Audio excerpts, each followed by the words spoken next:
In this presentation, we will be examining the effects of runoff from farms on water quality and certain trade-offs that are associated with choosing one over the other. Stream water quality is determined by 7 different tests. These tests are temperature, pH, dissolved oxygen, fecal coliform, total suspended solids, turbidity, and nutrients. Most importantly are the nutrients nitrogen and phosphorus, which have major impacts on the bay. These nutrients can impact the bay by creating dead zones with little or no oxygen, and also create algal blooms.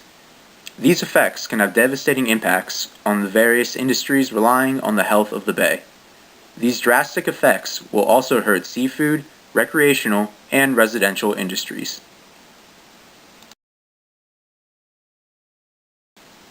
The initiative to restore stream quality began in 1985.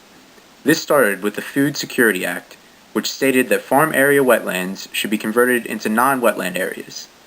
This would be done in an effort to reduce nutrient runoff and prevent further soil erosion. The Conservation Reserve Enhancement Program was put into place in 1986 by the U.S. Department of Agriculture and helped farmers manage wetland areas. In 1988, the Chesapeake Bay Act was created, whereby the Chesapeake Bay and all of its tributaries are to be protected.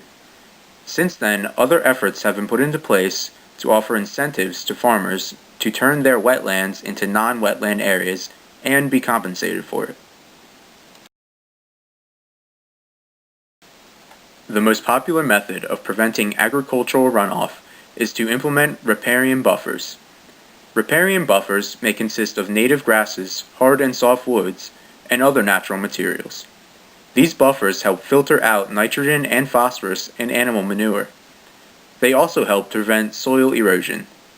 There are many organizations dedicated to the furthering of this project.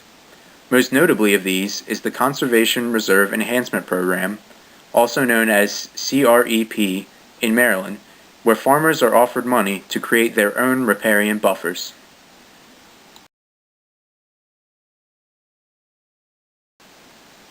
The CREP program can extend from 10 to 15 years and compensate farmers on a yearly basis. The converted areas use differing flora to help maximize plant uptake of nutrients, while also using plant roots to help keep soil in place. After being implemented for over 15 years, the program has begun to show large decreases in phosphorus, nitrogen, and soil erosion. Stream fencing is another method that is used to keep livestock away from water sources and prevent bank erosion as well as manure entering the water.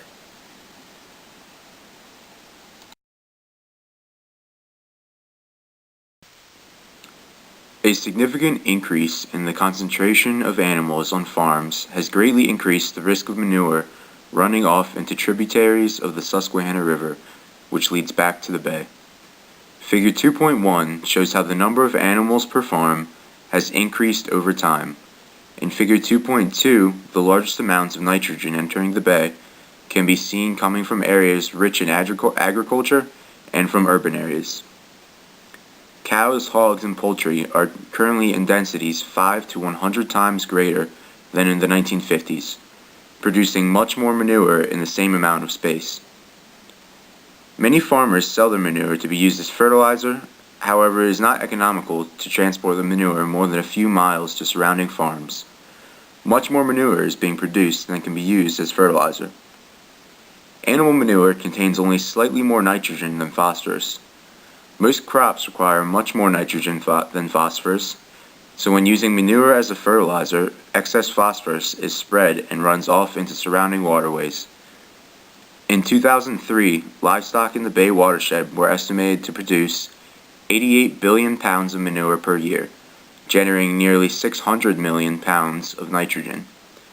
This is more than triple the nitrogen from waste produced by the 16 million people living in the Chesapeake Bay watershed.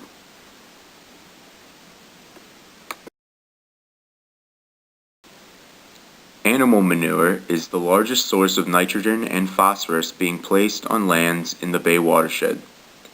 Manure is accountable for 40% of nitrogen and 54% of phosphorus deposited on land. Nitrogen and phosphorus are two of the major pollutants in the bay and contribute to eutrophication.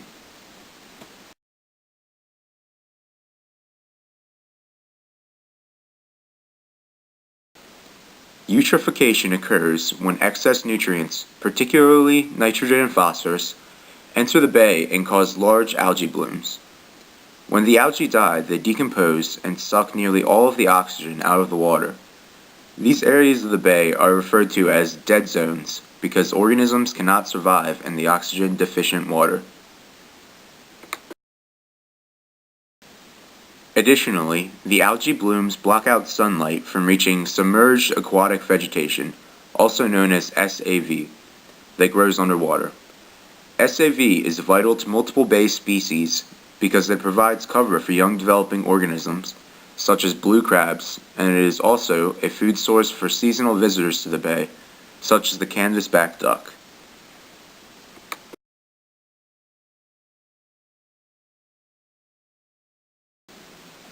The largest dead zones in the Chesapeake can stretch for over 100 miles at certain times.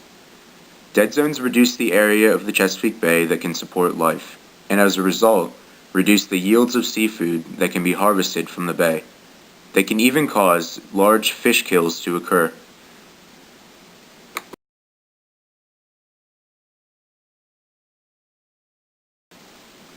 Manure runoff from livestock poses additional threats to health beyond high levels of nitrogen and phosphorus. It can introduce harmful bacteria such as E. coli to water systems. The majority of rivers that are impaired in Virginia and the Delmarva Peninsula are the result of fecal contamination. Manure can also contain substances that are administered to animals. These substances include trace metals like arsenic that can be found in animal feed, hormones that can cause reproductive defects in fish, and antibiotics that may alter microbial processes essential to healthy ecosystems.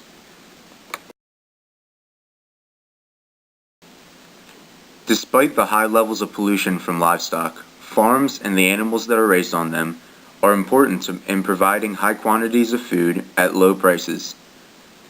This enables people living in the U.S. to always have meat available and to be able to afford eating it frequently.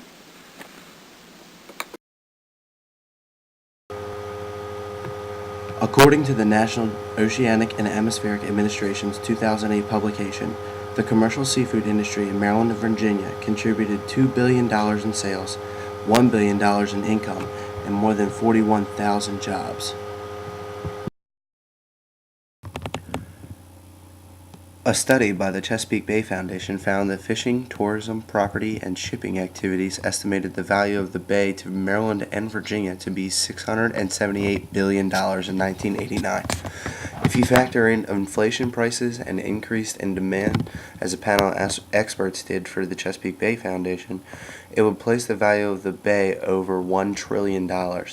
Recreation and commercial fishing alone brought in $1.3 billion in 2004, and sports fishing in Virginia is a vital part of the Bay economy so that it employs 15,000 people and grosses over $2 billion annually.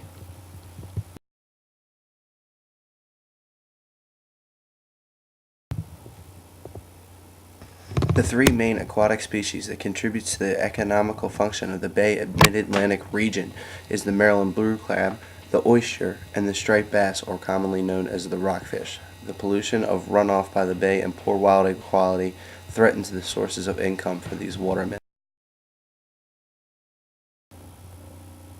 About one-third of the nation's blue crab supply comes from commercial crabbing in the Chesapeake Bay, according to OnTheBrink.com. The annual harvest of blue crabs totals about 55 million pounds, valued at $70 million right from the dock. Also, having a large, healthy supply of crabs, the recreational crabber is more inclined to try his luck. The expenses from recreational crabbing boost the local economies and local businesses. The Chesapeake Bay Foundation states the crab population, although being helped through some government restrictions and bay restoration programs, have increased, yet the crab population can't keep up with the amount of fishing. The state of Maryland and Virginia have applied strict crabbing regulations and have implemented a license buyback plan, which offers $15,000 for any commercial crabbing license. This loss of population of the Maryland blue crab has created several lost jobs and careers for multiple watermen.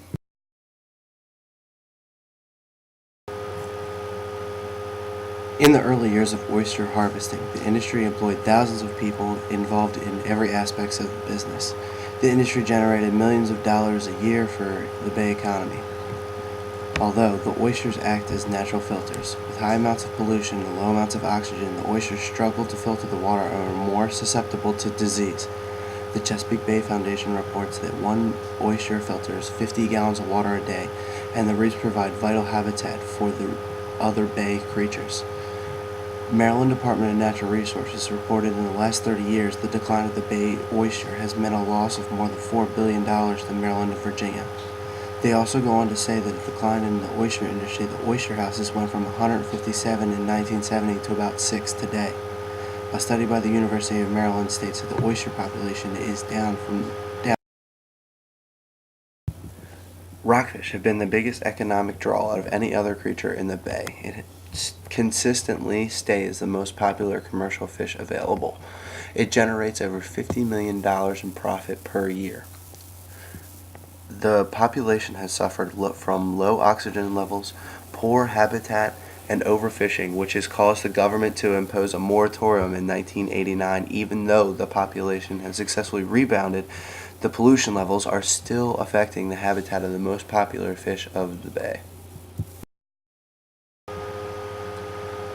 The public affected by polluted waters can cause diseases and ailments, resulting in lost wages and money spent on medical care. Concerning property values, the Environmental Protection Agency of the United States study indicated that clean water can increase the value of a single-family home on the water's edge by 25%, and that drinking water, if the bay was cleaner, there would be less of a need for water treatment plants. Investing in upgrading individual septic systems, according to the Maryland Department of Environment, would generate about 12,000 new jobs in 1 year.